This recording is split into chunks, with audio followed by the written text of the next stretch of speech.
Authority. The report concludes that the bus company should be held liable for the fatal crash, which it says could have been avoided. Alfara Mshwana reports. Investigations have revealed that one of the main factors that contributed to the crash was the driver's excessive speed on a steep and winding mountain pass. It was also discovered that only 5 of the bus's 10 brakes were functional, while the trailer's braking system was completely defective. According to the report, both the driver and the bus company were seemingly aware of the vehicle's unroadworthy condition. The Transport Department further believes that the driver may have tried to adjust his driving to compensate for the faulty brakes. The investigation also found that the bus was overloaded by 23 passengers. The report recommends that government must strengthen vehicle inspection measures to prevent similar tragedies in the future. Alfara Mshwana, Eyewitness News. Let's stay on the roads but move to the Western Cape now. It's now the 3 p.m. deadline for the Cape Town rival taxi associations CATA and Codeta to find peace. The Western Cape government is expected to announce this afternoon whether or not it will go ahead with its plan to extend the taxi route closures between Khayelitsha, Mfuleni and Somerset West.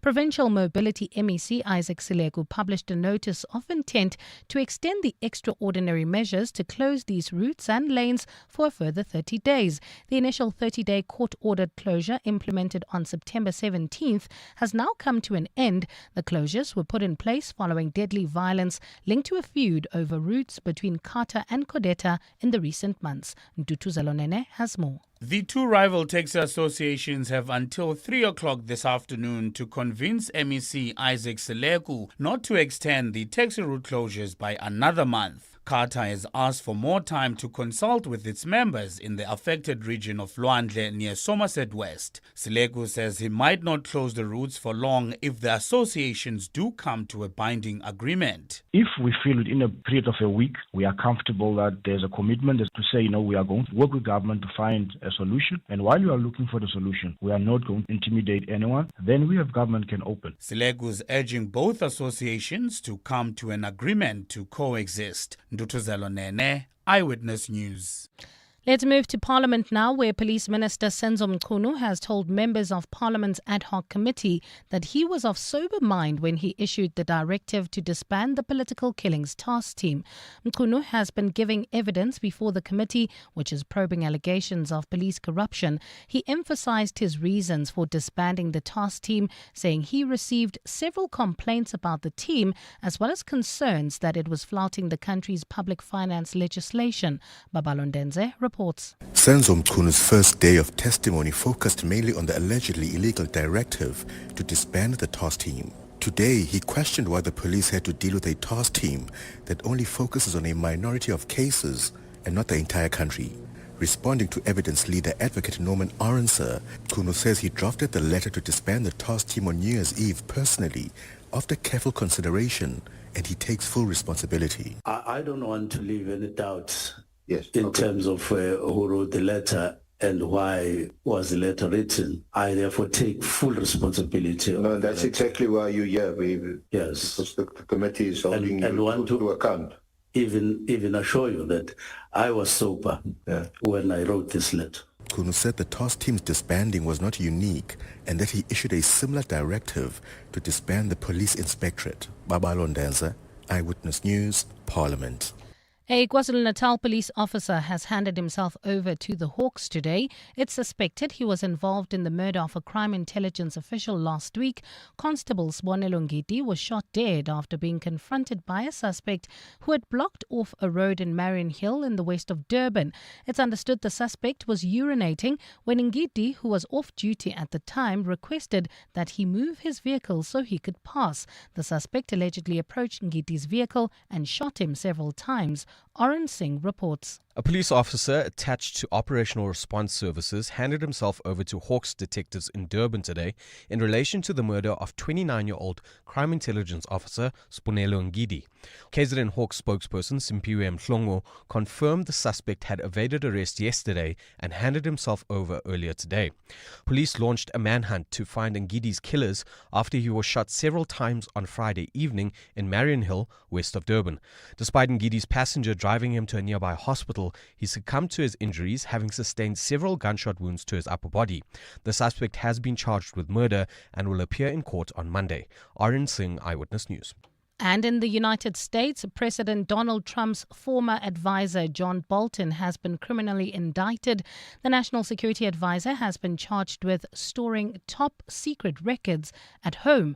Prosecutors accuse him of illegally transmitting top secret information about U.S. national defense using his personal email as well as other messaging apps.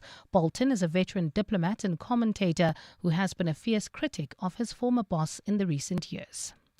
Gold is trading at $4,325.76 an ounce.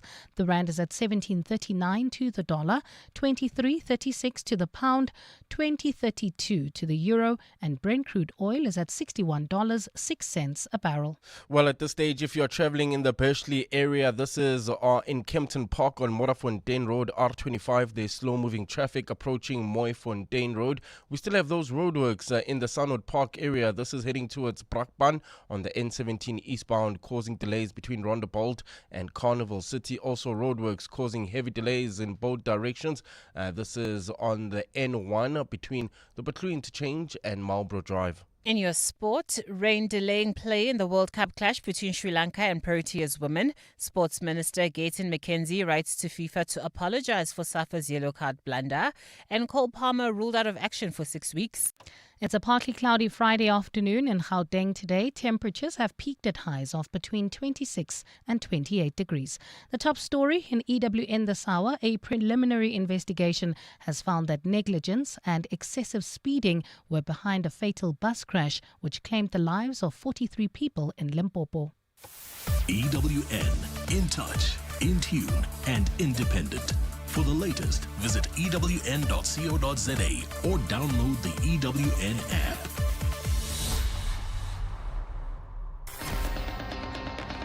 You're with John Perlman on 702. Streaming on the Prime Media Plus app, DSTV channel 856, 92.7 and 106 FM.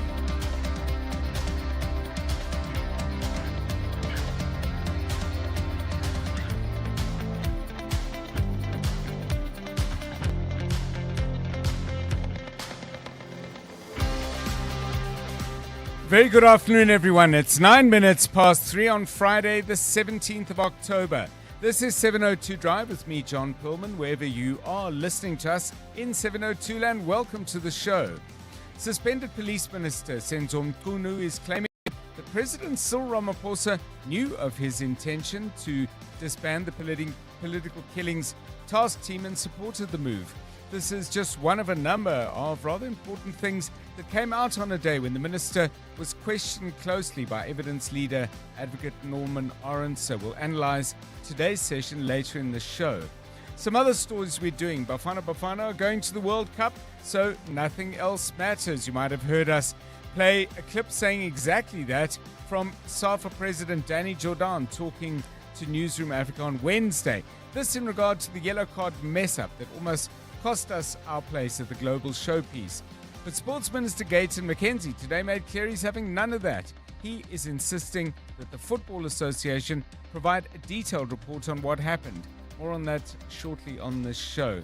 Well, as it is Friday, I have Randall's one song. He's got something special for us today. We've been focusing on the music of Bruce Springsteen. Randall joining in on that at 10 to 5. And in our weekly feature, A Song, a Book and a Dish, we'll talk favorite book, food, and the memories that it stirs up, and special songs with someone you've known for ages. Dr. Chris Smith, the Naked Scientist, will be with us at 20 to 6. We've got all that and a whole lot more on 702 Drive, including breaking news from the roads in our regular traffic updates, and the latest from the markets.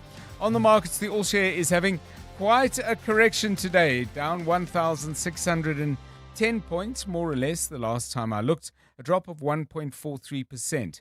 Leading the losers, Sappi down 8%. Sasol has lost 6.8%. Telkom is down by 4.7%. And Valteria is down by 5% on a day where the resources index has lost more than 3%.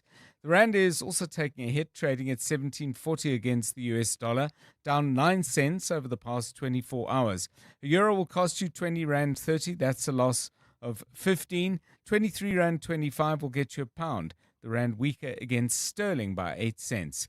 The oil price is up by 5 cents, with Brent crude trading at $60.99 a barrel. Stephen Critters joins us with all the details at 4:25.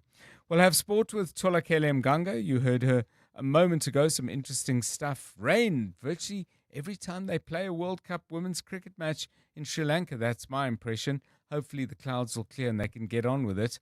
That's coming up at about 4:20.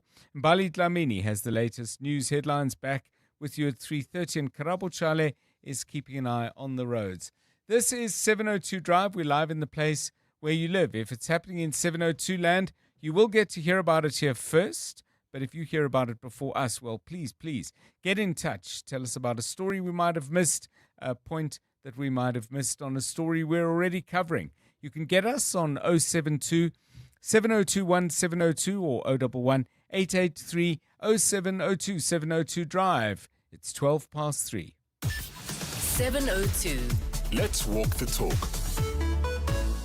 As always, every day here, we've got lots to talk about, lots to inquire about, lots to think about, including some of those just kind of random things that pop into your head, and then you think that could be an interesting conversation. Jonathan Fairbairn, today you were walking along, looking down at your feet, and something popped into your head, I believe. Yeah, listen, afternoon, John, and to our 702 family. The things that go and come from my head are very strange sometimes. So yes, we've noticed. I don't even know how this idea came about, but I was thinking about sneakers and shoes that you know, maybe when you were younger, you aspired to have, or your friends had, and you just never had the opportunity to get them yourself until maybe, you know, a later stage in life when you had the means. So I remember when I was growing up, I thought I was a bit of a skateboarder. So yes. I went through a phase. Did you have a skateboard? I did. Okay. And it had these two little buttons on the front end of the skateboard. If you pressed on them or stood on them, it made these really crazy sounds. And then I remember I took it out to the parking lot to go and try and do an ollie. The thing broke. The thing broke. Really not great quality, unfortunately. But in that kind of community, there were a pair of sneakers called gypsy high tops. Okay. So they were like, they almost looked like a tennis sneaker, if that makes sense, but with a high top. And like an Adidas, it almost looked like an Adidas sneaker, a tennis sneaker. Okay. But then it had a high top. So those were kind of cool to, you know, have if you were in the skating community. I never was able to get those, and I was given like a pair of similar high tops, which weren't nowhere near as great as those were. So that's kind of what I was thinking about. I never got them eventually throughout my adult years or teenage years. But, you know, there were those, and there was a Buffaloes. Do you ever remember Buffaloes? Yes, I remember Buffaloes. Do you remember Buffaloes? Yep. In the dueling days, Buffaloes. Like almost all the boats had Buffaloes. The same era as Stitches. Stitch? Was it Stitches or Stitches? No. Sketches? Sketches. Yes, Sketches. Yeah, same era. Sure. I had a knockoff of Buffaloes as well that I got from Edgar's. I had a Buffalo sneaker. Did pair. you? Yeah, I remember black ones. Yeah. Yeah. So what we want to know from you is like shoes that you absolutely coveted, and tell us if you managed to get hold of a pair.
damaging properties in the Capri residential area.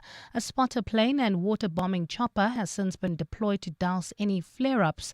Two residents who live in Capri on the slope of Roodepoort Ridge spoke to EWN about their experience. Carlo Peterson has more. Shauntley Walskett has been living in Capri with his grandmother for 13 years. He says he climbed onto the roof of their wooden house last night to prevent the fire from causing damage. When I jumped on the roof, obviously the fire was just behind this ridge here and it was like rising a bit. So I just jumped on my house's roof so that I could water down the whole property. Well, not whole property, but most of the property. Walskett's neighbor, Julie Carlos, says the fire caused panic in her household. We were so nervous, running around and panicking, and for our animals especially also. And then later the evening we got some more help, and this morning some more help from some firefighters. Sandpark says fire crews will remain on standby while mop-up operations continue throughout the day today. Carlo Peterson, Eyewitness News.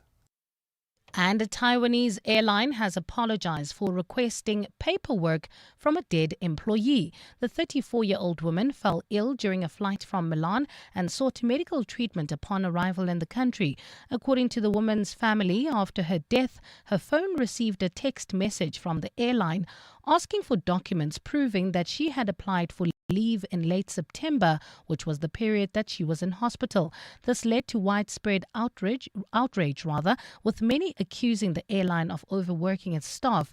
Ava Airline says the text was a mistake by an internal employee and that they have personally apologized to the family for the error. It's a partly cloudy Friday afternoon in Gauteng today. Temperatures have peaked at highs of between 26 and 28 degrees. Sunwood Park, Boksburg, heading towards Brakpan. We still have roadworks causing delays on the N17 eastbound between Rondebolt and Carnival City. In Edenville, bumper-to-bumper traffic travelling towards Bedford View. R24 westbound between Edenville Road and the Gilulis interchange. And in Calvin, Alex area, roadworks also slowing down traffic. N3 south between the Patlu interchange and London Road. The top story in EWN, a teenager in the Western Cape has been handed a 25-year prison sentence for the murder of a 16-year-old girl at the Overberg High School in Caledon. Tip your way to glory in the Hollywood Bets Punters Challenge, the free-to-play horse racing game with daily cash giveaways and massive jackpot prizes. Pick all the winners on the race card and you could win 100,000 Rand. Bet 50 Rand or more on your selections using the Bet Slip feature and you could walk away with 1 million Rand. Visit punterschallenge.hollywoodbets.net today and tip your way to the top. T's and C's apply. Hollywood Sportsbook is a licensed betting operator. No persons under the age of 18 years are permitted to gamble. Winners know when to stop. South African Responsible Gambling Foundation toll-free counseling line 0800 006 008. We're gonna make insurance great again. We're gonna build a wall around high premiums. A big wall. The best wall. And guess what? You're not paying for it. We're gonna grab poor service by the policy. It's gonna be tremendous. Believe me. This message has absolutely nothing to do with the US government. It's paid for by the King of Insurance, who's making insurance great again. Get a quote now. It'll be the best decision, people are saying, ever. King Price is a licensed FSP. No fake news, just lacquer insurance. Spar brings you super savings. Get 200-gram Baker's Blue Label Mori biscuits assorted. Buy any two for 30 Rand. Save 14 Rand with Spar Rewards. Or 700-gram Spar pre-packed cheese assorted for 99.99. Save 33 Rand with Spar Rewards. Price is valid 8 to 20 October 2025. While stocks last. T's and C's apply. Join us for the Clash of the Titans at the Inanda Polo Club on the 19th of October, where Africa unites through polo. Proudly brought to you by Titan Law in association with Polo South Africa. Don't miss out. Book your spot on Howler. 702. WhatsApp John on 072 702 1702. Hi, afternoon team. So for me, it was the excitement tacky. All my friends got it. My parents couldn't afford it. And when I eventually were able to afford it, they changed the script and it no longer got sold at Edgar's. It got sold at Pep stores. So I just couldn't bring myself to buy it for myself when I started having a part-time job. But yeah, if you had grasshoppers, a curry and excitement shoes, you've arrived. Hi, John. Hope you're doing well.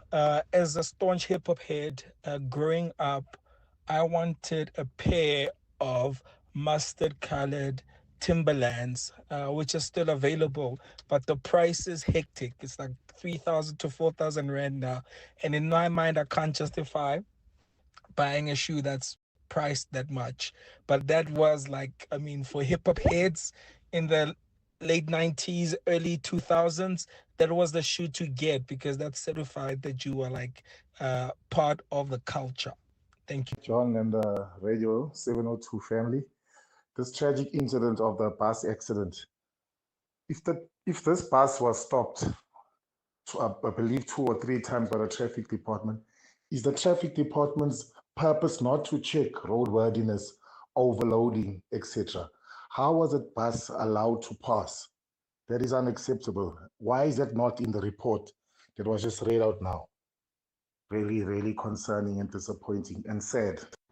I totally agree with you, John. I think these buses should be grounded until the investigation is completed. This is a lot of lives that were lost.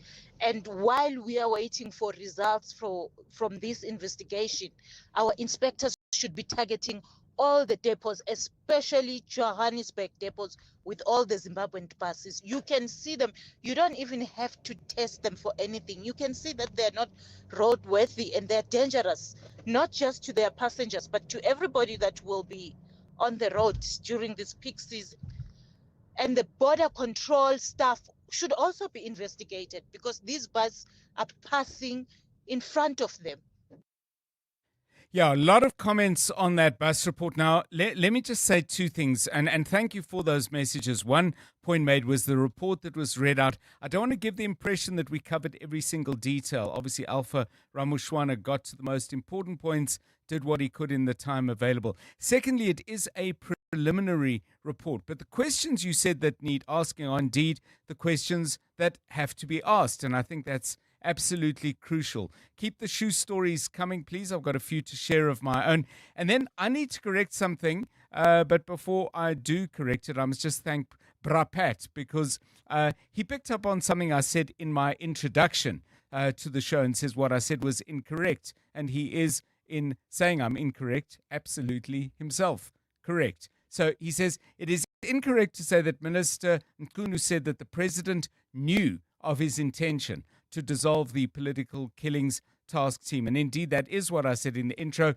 But Pat puts it absolutely spot on when he says, in response to SC Norman Orence's question, when did he inform the president about the matter? Minister Nkunu said, I briefed the president in January or February thereabouts, which was after I made the decision. The second part of what I said was correct. I think that the suspended police minister did say that the president supported the move, but I implied or said probably quite directly that the president knew of this in advance, which is not correct at all. Brapat, thank you.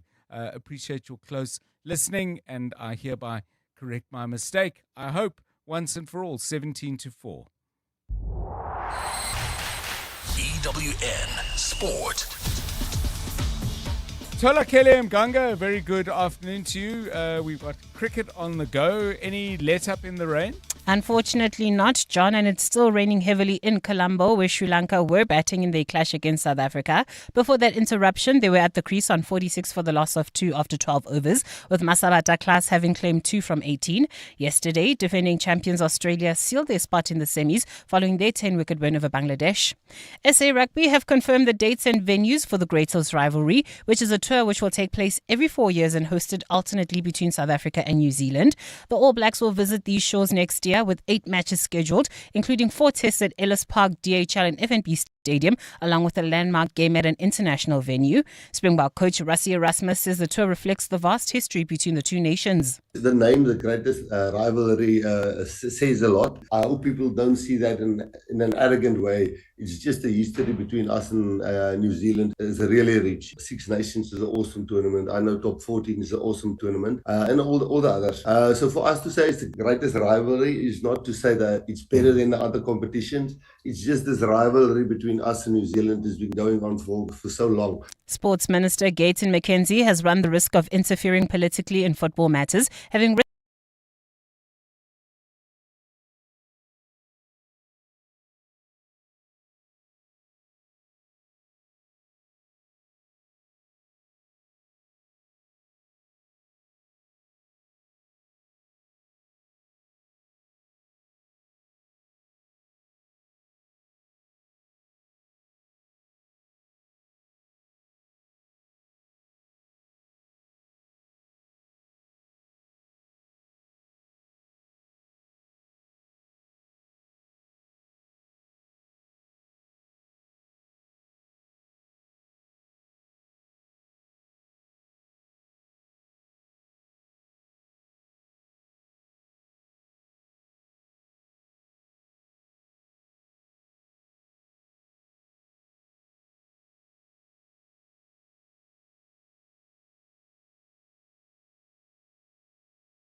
and neutrons. So it slowly increments up the understanding until you're doing pretty high-level stuff by the age of 18. How would your schoolmates describe you? Pick a year, let's say when you were 13, we'll take roughly the midpoint of school life, and they'll say, oh, I knew Chris Smith, whatever happened to him, or maybe they know. But how would they have described you as a schoolmate and classmate? Oh, a geek, definitely. Okay. The science nerd, definitely. I was very interested in science, things that were science. I wasn't very good at maths at that age. I think I was a bit of a late bloomer, because it became apparent to me during my school career that everyone matures at different rates. Girls tend to grow up a bit faster than boys. And I think also I'm prepared to accept that your brain continues to mature, you get better at things all through life, but in terms of brain power and your interests and where you're really going to flourish, that continues to develop until into your 20s. But by the age of 13, I was already very interested in things that were sciencey, and I knew I was more interested in science than art, for example. I do not know which end of a pen or a pencil to draw with. I'm terrible at art, and people tell me it's because I'm impatient. They say to me, if you were to practice at this, you'd probably be much better at it, and they're probably right. But because I was so impatient, I used to draw something, it would look terrible. I think, I'm so bad at this, and I'd just walk away, because I like to be good at things, and I could be good at science straight away, so it kind of gave me a head start. So we're going now to the Smiths dinner table, and there's your dad, the coffee and cocoa futures trader. There's your mom's there. You've got a younger brother, and there's you. I don't know if you're the geek at home or if that's just a school persona. What are you guys talking about, and what are you eating? Well, the thing about our house was that we were always really, really kind of happy to embrace anything. And my mum was always very, very good at saying, you have to eat healthily. She was very forward thinking like that, actually. But despite saying we need to eat healthily, we would also eat very well, and we would eat all kinds of things. So it wasn't one of those households where you'd say, well, we don't eat that foreign muck. You know, you still hear that said, and all the delights of foreign muck. So there was a lot of diversity on the dinner table from a very young age. Although I have to admit, I'm quite ashamed to admit, I'd never eaten sushi until I was in about my 20s. And I remember sitting down, I was doing a PhD at the time, and seeing this Japanese lady walk into a lab I was working in, flopping open this box of sushi and then starting to tuck in. I was thinking, God, that looks a bit weird. And I never had it. And then I actually went to Japan and found this stuff's blooming delicious. And I wished I'd had it earlier and been missing out for all those years. But no, we had a really gregarious and very mixed kind of diet of anything when I was growing up. So I'm not a fussy eater these days. So the conversation, I mean, because I think what's so fascinating and effective about what you do, Chris, is that it's not just knowledge, but it's what you were saying earlier about the curriculum. It's about a way of arranging ideas and looking for interconnectedness. And I think that's where the fun and the baseline knowledge meet in such an effective way. But I mean, around the dinner table, what was the chat?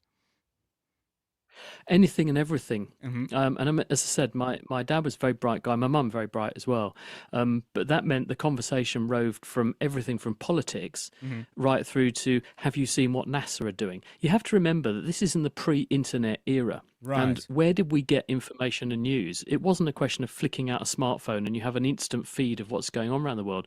You had to physically seek out information much more. I think people had to be much more proactive when I was growing up. You had to seek out things that which you thought you would be interested in. So there was, of course, the BBC, and there would be news, but science and medicine, that kind of thing, tended to be quite low down. So you'd go and seek out publications, magazines, that kind of thing. And so we would have these magazines and books laying around, and we would sort of then start a conversation around that. And also we were one of the first people to go and buy a BBC microcomputer.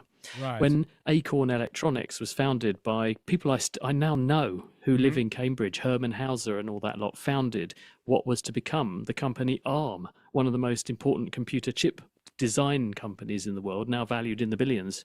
But they started in Cambridge building the BBC microcomputer. And I can remember at age about 8, driving, I saved up £400 you had to save up to buy a BBC microcomputer.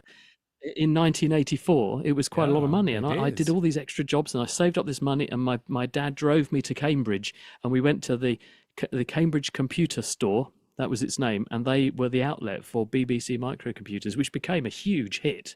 Yeah. And what made them a huge hit was the language that you could use to program them. It was so easy to learn BBC Basic. Uh-huh. And so we would have conversations around that. And of course, that was also a computer capable of running games. So it introduced the era of computer games into the household as well. So as well as writing computer programs, I used to play other people's games. And so we would then discuss those. And there were various adventure games and arcade games and things. And so that became a topic of conversation as well.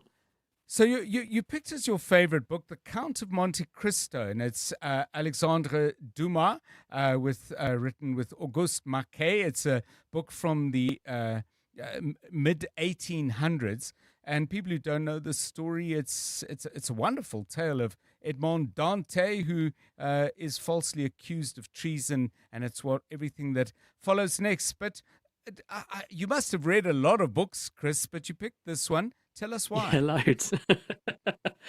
Well, I remember watching the film with my parents when I was really small. Right. And I didn't really understand it that well at the time, but I just remember watching it because I've got a memory like that. I've got an amazing sort of memory for visual imagery.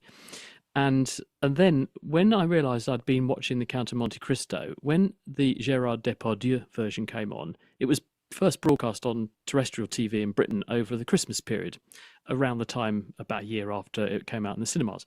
And I watched it and I thought, what a terrific story. I remember this when I was little, a really, really good story, because that was a good adaptation. And then I was in a bookstore in the town where I grew up one day. It was around sort of Christmas time, and I was thinking, I need to get some books and things and just find something to bide my time. And there on the shelf were books that were really, really cheap because they were out of copyright. Old books, once they've gone out of copyright, they can be republished and reproduced very, very cheaply. And although they're printed on what verges on toilet paper, if you're prepared to forego that, you can get some amazing works of literature very cheap. So I thought, well, there's that book. It's really thick. It's sort of Lord of the Rings level of thickness if you buy the proper original unabridged version. Yeah, it's definitely a two-hander. Although the toilet paper helps because it's very, very light. Yes. And I bought this book and started to plough through it, and oh my God, it's such a good story, and it just immersed me for ever and a day. And I just love the way it's written. I love the intrigue, and I really do like good literature. I don't like Shakespeare, but I like a well-written, good yarn, not the kind of modern potboilers. You devour those in the morning, but good, well-written, quality things. Because you've got to remember, when that guy was writing that book, there were very few people who were actually writing good stories. You could count them on a couple of hands, people who were actually novelists in those days. It really began to take off in the 1800s. People like Wilkie Collins, another really good author who wrote really good yarns. If people want to go and get really cheap, if not free books, they're amazing stories. They're free because they're out of copyright. Download Wilkie Collins. The Woman in White is an amazing story, but Dumas pips it for me. Yeah, and I'm going to get into music. We're going to start off on your song. It's by the group Yes in their second incarnation. I'm quite a bit older than you, and they were one of my favorite bands in the 70s. But you've picked a song that is called It Can Happen. Interesting for South Africans, by the way. The guitarist is a South African called Trevor Rabin. Yep. But That's tell us why you picked this song, because I'm sure in the midst of being a geek and reading all those books, you've listened to a lot of music as well. This one's special for you. Why?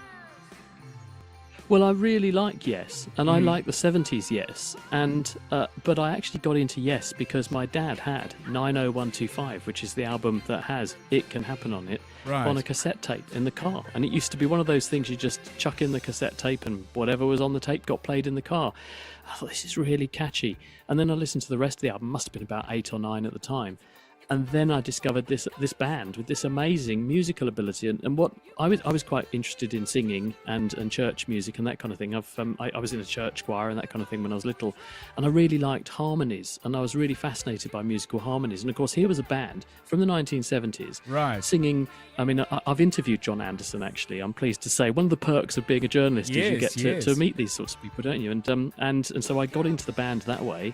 I followed all their stuff, and then of course 90125 from the 80s was Yes music you could play at a party and not look like a complete idiot. A lot of the 1970s Yes music you couldn't do that because people would look at you very, very strangely, but it's bloody good music. Yeah, look at you strangely, especially if you try to dance to it. Chris Smith, thank you so much for sharing with us your song, your book and your edition. Of course, many thanks for the so many hours of entertainment and insight you've given to the 702 family over the years, and long may it continue. Thanks so much for soon joining it'll be us. 20 years, John. Wow. My pleasure. We'll have to do it again to mark that occasion. Chris Smith, the Naked Scientist, joining us on 702 Drive to share his song, his book, and his dish.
It can happen to you. The sounds of yes on 702 Drive, bringing to an end another week in your company. Thanks so much for being with us, sharing your thoughts, and as I always say, we can feel your presence as we work through the stories and all the other stuff we do. The show put together by Jonathan Fairbairn and Rifue Litsua. Karabo Malapile is our technical producer. I'm John Perlman. Good night.